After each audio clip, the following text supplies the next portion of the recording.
Hello there. Thanks for joining us on LINATV News. My name is Salim Moses Alkali. The headlines. Federal government has declared Thursday as public holiday. Federal government to launch 3 new national identity cards. Christian faithfuls have been urged to pray fervently for the country. And African leaders urged to attract investment in energy.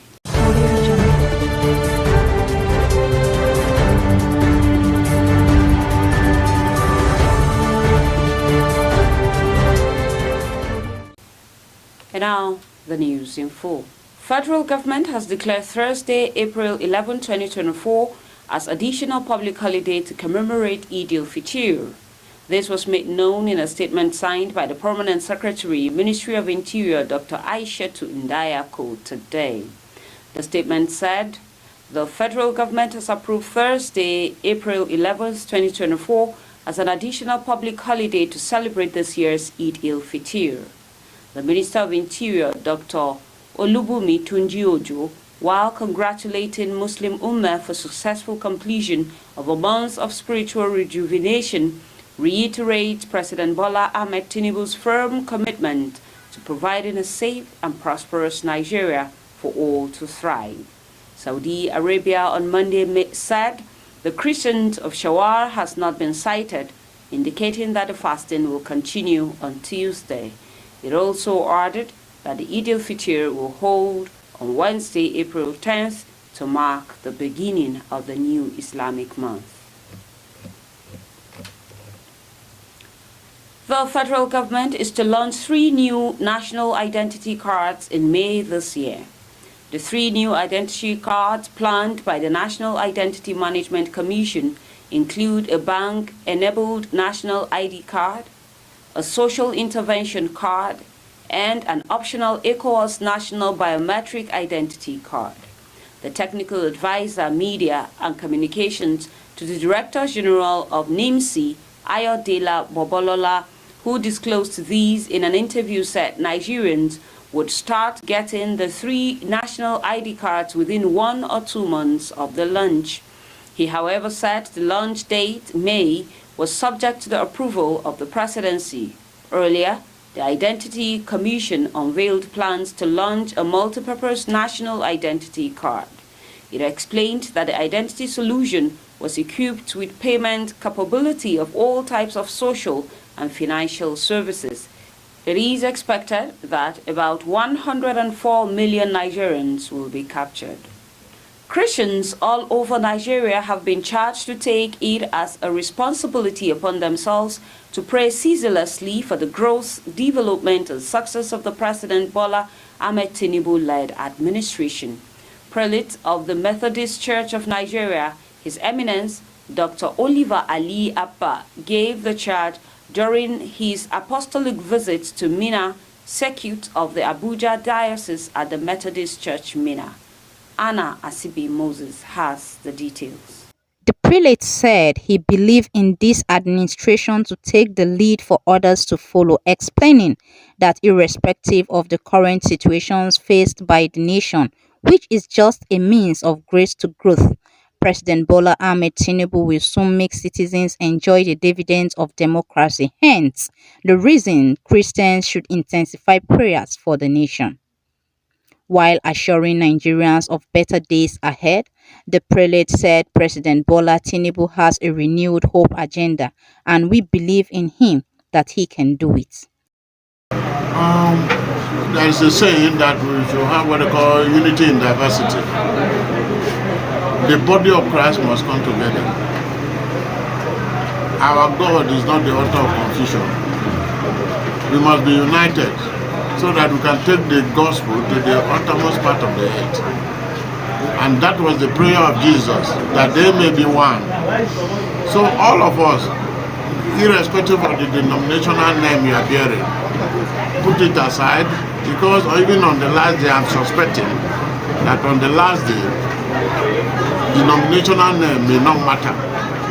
It is your personal commitment and relationship to things of God and how we have lived with God how connected we are. Does God knows us? These are things that matters, not the denominational matter.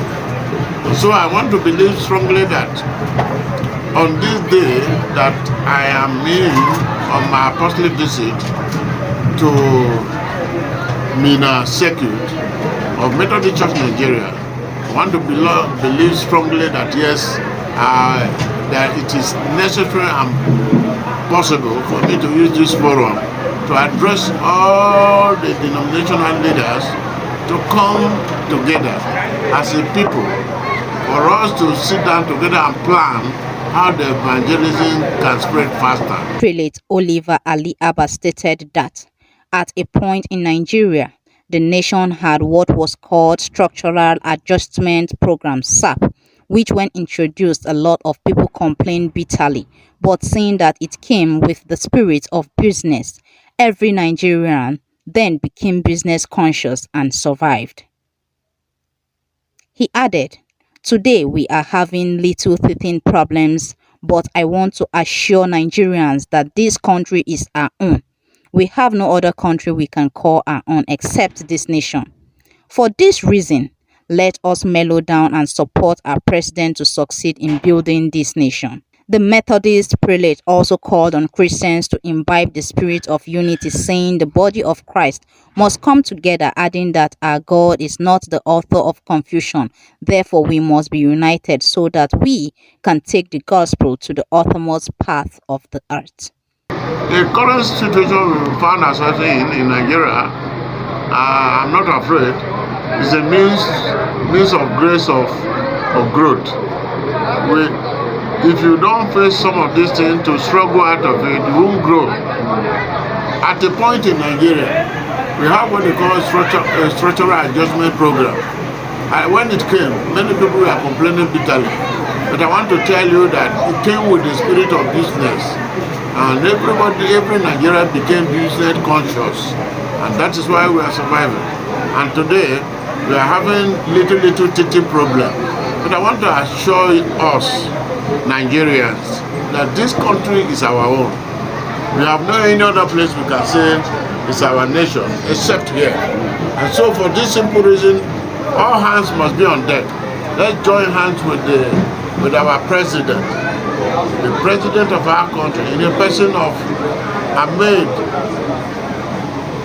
Bola Tinubu.